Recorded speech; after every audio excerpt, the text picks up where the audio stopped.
Hi guys, it's Mariah back here from Pure Topper. Now today I'm going to be walking you through a tutorial on how to make a basic 3D cake topper that you can apply to any theme, but of course having to tweak a few elements.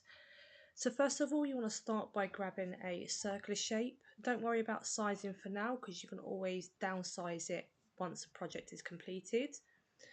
Once you've got your size, you want to then click offset. It's in the top bar there.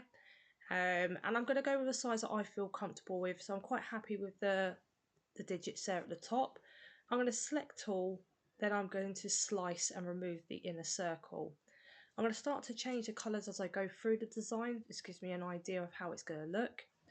Then I'm going to use the same method again and click the offset at the top corner, right at the top of the toolbar there. And then I'm going to use a red for this one. And I'm going to do it again as well, and I'm going to change it to gold. So what I'm doing here is just building up the inner circle and applying a few layers. So once you've got that, move that to one side, group all, and then I'm going to take the furthest layer at the back, which is the gold layer, and I'm going to press duplicate in the top right hand corner. And I'm going to come on to why I'm doing this next. So we're going to be making a Sonic theme cake topper, and something simple and quite basic is by using a Sonic image, which I'll look on the internet here and find like a Sonic wallpaper that I can have fitted in that circle. Now you'll find some images that you're going to come across are not going to be suitable for Design Space due to the file type. So what I do is start by finding an image that I like. I click the image and I hover it all the way down to Cricut Design Space where the upload section is, which you'll see slightly here. So I leave this page like that, I click the image and I drag it all the way down to the Design Space, which will open, and I hover the image over this box. As I mentioned, some images are not supported, so then I move on to try and find another image that I like. There is a way around this, and I can always do that for another video. I think I try a few images before I find one that eventually works. So I'm just scrolling through another image that I feel that could work quite well for this theme. There we go. So that one is going to work this time. So once I found the image, same again, I click the image, I hover over to the upload screen, and then I can see that it allows me to upload. So once I've done so, I then press continue. I'm happy with how the image looks. I choose a flat graphic and then I upload it to my design space to continue designing the 3D cake topper. So once it has uploaded, my computer is running a little bit slow today for some reason, so once the image has uploaded, you want to scale it to the circle that you have duplicated and find the sweet spot as to where you want the image to sit. So it's always best bringing that gold ring that you duplicated right to the front, just so you can line up exactly where you want it.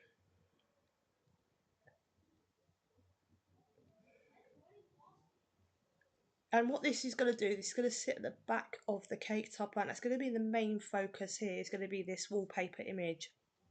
Like I said, there is many ways that you can design a 3D cake topper, but something quick and basic, and as you get better in your design ability, you can add more images. There's so much more that you can do to something like this, but getting you started, and this is something that you can apply to any theme. So once I've found the image, I then select the gold circle and select the image, and I use the button slice in the bottom corner. I line up the Sonic image with the rings, and then I attach it and I align it. Excuse me, not attach it, I group it and I align it together, just so I know that that section is done and I can move on to the next part. So the next part here is I'm going to find a banner that works best for you, so it really comes down to your preference. So I'm going to find a banner on the images here on Design Space, and all it is outer edging. This banner is not being filled in. So then what I do is then I duplicate this banner, I show all contours, and I press apply. I was just working out whether I was going to use a few boxes unshaded, but anyway, And I'm going to change it to white because I think white will be a nice backing. You can go with white glitter or you can go with white matte. Same again, I then apply it to the back of this and I group this together. I'm going to apply a few more offsets here because like I said, we are making a 3D cake topper. So it is going to come with a few layers, whether you do 1, 2, 3. The more layers adds more dimension to the cake topper and just makes it stand out a bit better. So same again, I'm applying the layers that I feel in terms of the colours that will sit right with the theme. As we're doing Sonic, gold, blue and red work really well. Now I'm going to scale it so it don't look out of place when it sits on top of this ring here.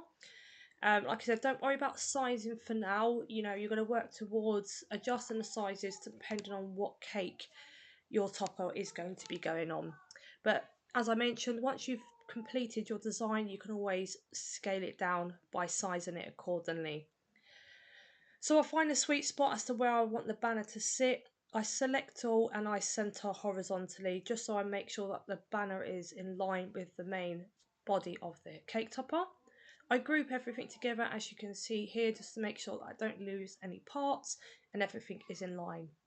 Now we're going to have to start to apply a few more layers to this cake topper because at the moment all we've got is a ring and we've got a banner. The cake topper needs something to sit on with everything welded together. So I apply an offset. As you can see there, automatically change that to a print and cut offset, which you don't want, so you need to change that to a basic cut. And I'm going to have a play around with the colours to see what works best and what stands out better. So originally I had the white, which I thought it just clashed a little bit. So now I've turned that to a blue. So now I've added a couple of layers at the back there. I'm going to now find a name and a font that works well with this theme. Now, as James is a boy, I also find that really intricate sort of calligraphy font doesn't tend to work well with boys, so I've gone for something nice, thick and bold.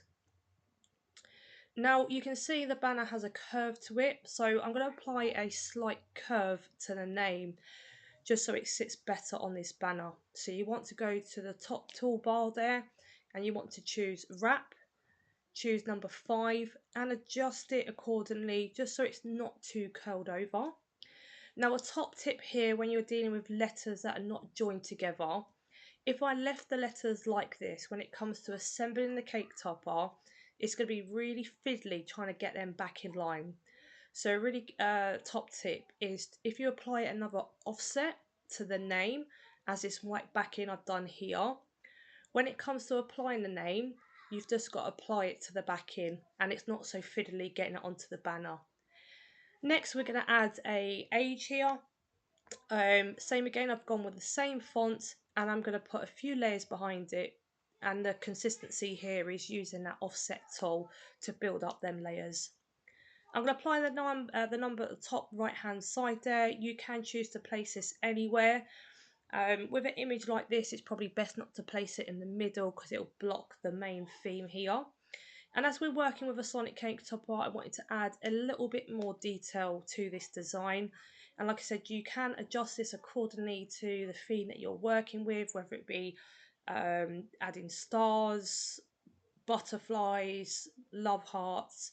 There's quite a few images to choose from just to make the cake topper a bit more detailed. So I thought stars is going to be a good tool for this one. So I'm going to add a set of stars and I'm going to adjust the colours as I go along just to see what works best. Now you'll find when you're designing and you're choosing your colours, have a play around and see what you prefer, you know, along the lines to match the theme that you're working with. So I'm giving these a turn around. Bearing in mind this cake topper still needs to be assembled yet, but it's always best to design your cake topper exactly how you're going to assemble it. So if you're happy with the placement digitally, then it's going to be straightforward when you come to design it. You may want to change a few things last minute as you're putting it together, but it's always best to design it in a way that you are going to assemble it. There we go. So I've added three different sets of stars here, and I've changed one in the middle just to add a bit more texture to the cake topper. Guys, this is my second video on doing tutorials on how to make cake decorations. Please don't forget to like and subscribe, and if you do have any comments or anything that you are particularly struggling with when it comes to designing cake decorations, feel free to leave a comment in the box below and I can look to do another tutorial on the back of that. Hope everyone has enjoyed watching. Thank you ever so much. My name is Mariah, over and out.